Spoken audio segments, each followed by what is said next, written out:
Hey everyone, my name is Ardhi Yudha. I'm a third-year PhD student at University of Central Florida.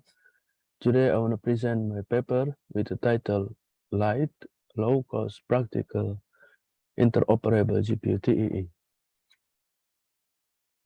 Let's start with the problem. What is the problem? The problem is that the encryption mode and algorithm of CPU TEE technology varies because of different needs, and it was developed by different companies, and then each company may update their hardware design over time independently. So for example, from Intel, we have Intel TME uses ASXTS for encrypting the data inside the memory, while with Intel SGX, it uses counter mode and AMD SEV based on ECB plus tweak for encrypting the data. As GPU is a slave processor for CPU, the data is coming from CPU encrypted with the CPU TEE solutions. Current GPU TEE proposals assumes that CPU and GPU TEE would be co-designed to avoid re-encryption. However, since CPUs and GPU may be developed by different companies, then co-designing them would be difficult.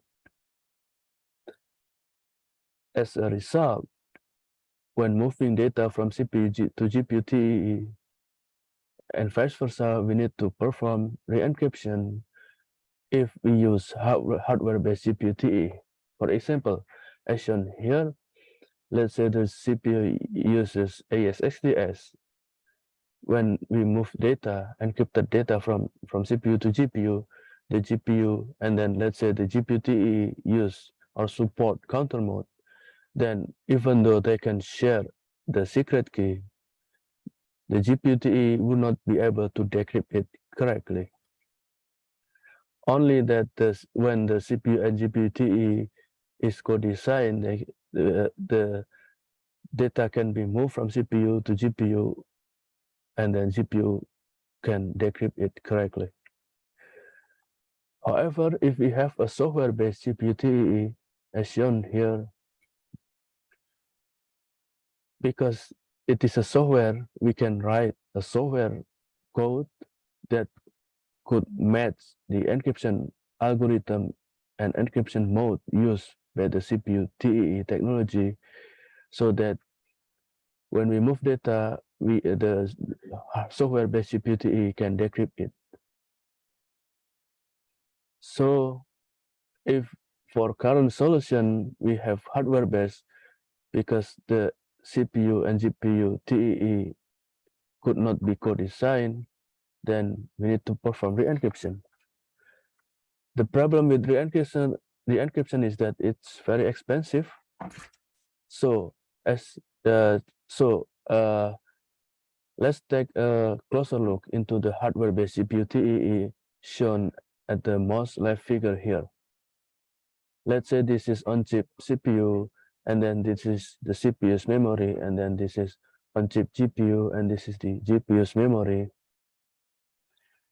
And assuming the CPU and GPU TEE could not be co-designed, so that the encryption mode used by CPU and GPU TEE may be different. In this case, C1, data encrypted by the CPU TEE, need to be re-encrypted to C2 for encryption mode that CPU and GPU agree with for data transfer, secure data transfer protection. And then after that, inside GPU, we need to do one more re-encryption to convert from C2 to C3. And C3 is the encryption mode and algorithm supported by the GPU TEE. At this point, the GPU TEE can decrypt the C3. The problem is that the conversion, the re-encryption from C2 to C3 will stall the kernel execution because it needs to wait the data to be ready before launching the kernel.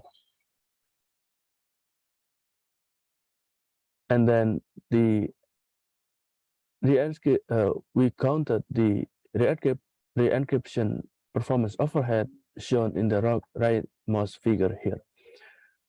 And then let's focus on the blue bar here. So as you can see here, the blue bar represents the re-encryption performance overhead, and then the green bar represents the memory protections for encryption and integrity protection.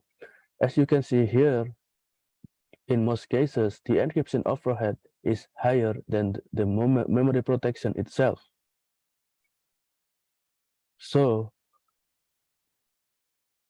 we need to get rid of the re-encryption overhead. So we need to prevent this encryption overhead because this is expensive. Okay, and then what if we have a software-based GPU-TE as shown in the middle of this at the middle figure here?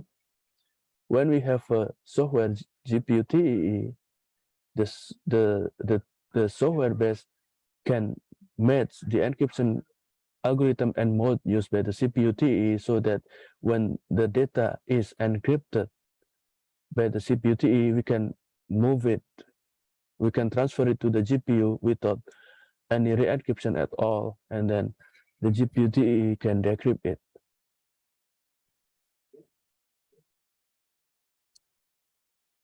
Recognizing the re-encryption problem, we propose LITE, a software-based GPU-TE memory encryption.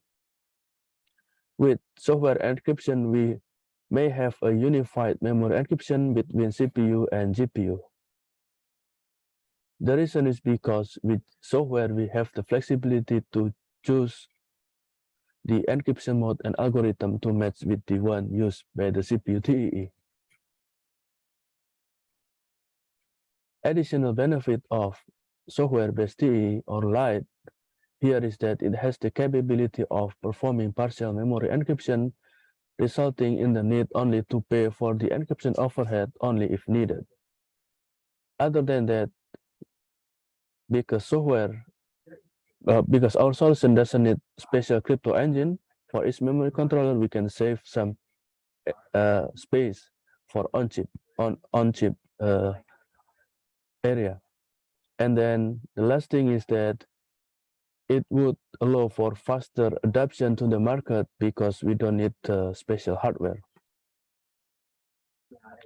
Let's talk about our thread model. So we are considering anything on-chip CPU and GPU, including TE implementation as trusted, and then CPU's memory and GPU's memory are untrusted. And we assume that the attacker has the control over the privileged software such as operating system and hypervisor. And we also assume that the attacker has limited physical access to the machine to employ so the attacker only able to employ passive physical attack such as snooping or scanning attack, but they cannot modify the data stored in memory. The out of scope from our threat model is that we don't consider active physical attack, and then also side channel attack and availability attack.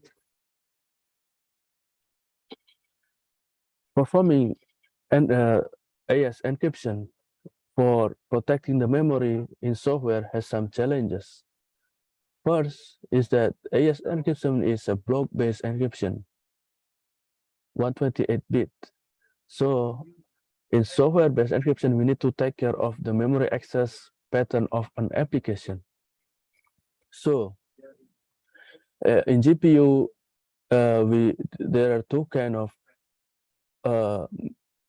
code or benchmark, regular code and irregular code. For regular code, neighboring thread will access neighboring data.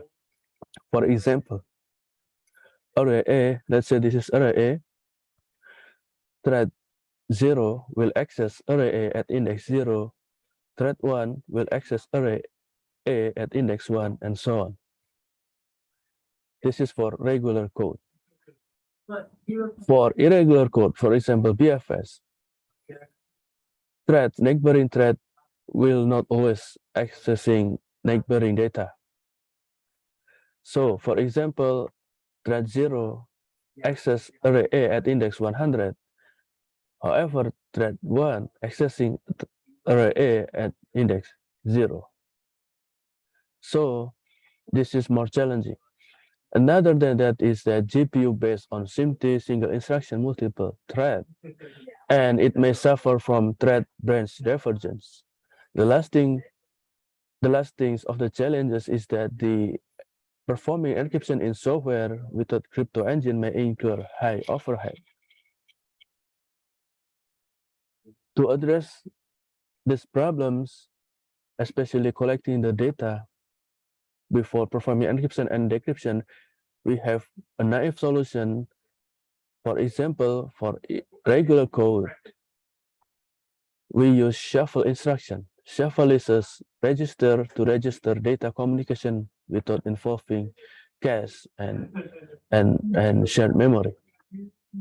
So let's say thread 0 address array A at index 0, thread 1 address array A at index 1, and so on.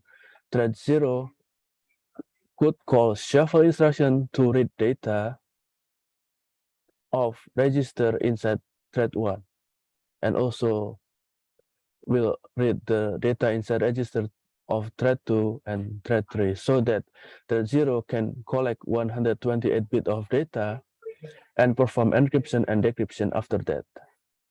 For irregular code, the shuffle instruction will not help because the data access pattern is unpredictable. To address this, naively we could use data padding, so that, let's say, originally thread 0 only need to access data with a length 32 bit. Thread 0 will need to will allocate 96 bits so that the total is 32 bit. This will make sure that one thread will access at least 128 bit of data. The problem by doing this is that it will solve the problem, but it will quadruple the memory access. That is not very good for GPU. And then at the case of threads in a warp suffer from thread divergence branch, the shuffle instruction will also create another problem. So here, this is our workflow for naive LITE. First, we will have to configure CPU TEE to be in accordance with the CPU TEE, basically to match what is encryption mode and algorithm used by the CPU TEE. Second is we identify the global memory access to check is it regular or irregular. For regular, we could use shuffle. For irregular, we need to use padding. And then after that, we could do encryption and decryption. To address the problem of the shuffle instruction on thread divergence branch and to reduce the additional memory access because of padding for irregular code, we propose 3 optimization. Our first optimization is mass shuffle. Okay, let's say in a single warp, we have 2 groups of threads. The first group is threads odd, represent threads that have odd thread ID, and threads even for the group of threads with even thread ID. Then let's focus on the upper part of the figure for the timeline diagram for the unoptimized version of shuffle in divergent branch here. Assuming thread odd takes path A of the branch and thread even takes path B, and then assuming only path A, we'll call the shuffle instruction. Then, since shuffle instruction will implicitly perform synchronization barrier for data before data exchange, in this unoptimized version, the thread odd will wait for the execution of path B complete. After that, thread auth can do shuffle instruction and then start the encryption or decryption. To address this problem, we propose mass shuffle. So we set the mass on the shuffle instruction to make sure that only threads taking the same branch path will participate in data exchange and synchronization. Because of this, the shuffle instruction could be performed earlier without the need to have to wait for the path B execution to finish, so that we could save some cycles as shown here. Our second optimization is delay shuffle. For this optimization, let's say there are two threads, thread 0 and thread 1. For the unoptimized version, we will perform shuffle instruction immediately after data fetch, so that let's say both threads will need to fetch data at address A and B. Well, for the first address A, thread 0 miss and thread 1 hit, so that thread 1 finished earlier when fetching A. However, thread 1 will stall because after that it performs shuffle and it will force the thread to wait for thread 0 to finish the data fetch. After that, the other case happen. Thread 0 fetch B and it hit, and then thread 1 fetch B and it miss. Because of shuffle, the thread 0 will stall waiting for fetching B from thread 1 finish. So in our optimized version, we delay the call to the shuffle instruction so that we could add some cycle. We let thread 0 and thread 1 fetch data A and B, and then after that, we will start performing shuffle instruction and then decryption or encryption, so that we could save some cycle as shown here. The last optimization that we propose is for irregular code, is that to differentiate the data type, we perform selective padding, so that we only perform padding only for non-read-only data. By doing this, we could save additional bandwidth because of padding. So mainly we don't do padding on non-read-only data. Sorry, we only do padding on non-read-only data.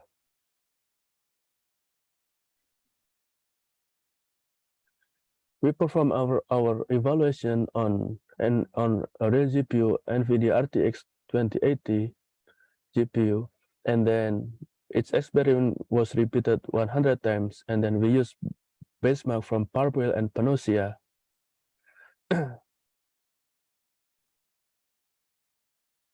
here is our performance result. We evaluated regular and irregular workload. For each workload, we have naive version and then also the optimized version. So the naive version is performed without any optimization, while for optimized version, we will do the optimization if applicable.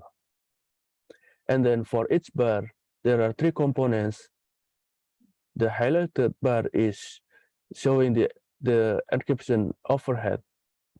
And then for regular, the other two is showing the shuffle naively and shuffle optimized. And then for irregular code, we do padding for all, and then other that is selective padding. So for SBMV, we use mass shuffle. Only mass shuffle optimization would reduce the overhead from around 70% to only 4%. And then for matrix multiplication, we do shuffle optimization, and it would reduce the overhead to less than 1%, and so on. Well, for irregular code, we do selective padding on on all of the benchmark that we evaluate, and it shows significant performance overhead reduction in average from 206% to only around 55%. We also evaluate the additional benefit of software encryption that would allow for partial memory encryption. By encrypting only some portion of the data, we only need to pay the encryption overhead when needed. In this figure, we show the benefit of encrypting only the output and then also encrypting the data, only the input data. This is the normalized execution time overhead. As you can see here, by only encrypting the input data, we get significant performance reduction to left only less than 20%. In conclusion, allowing unified memory encryption would eliminate high overhead of re-encryption and allow for immediate support of unified memory. Software encryption would allow the CPU and GPU TE to be co-designed even after production, and it has a low performance overhead. And then with software-based TE, we could easily partition data that need to be encrypted or not.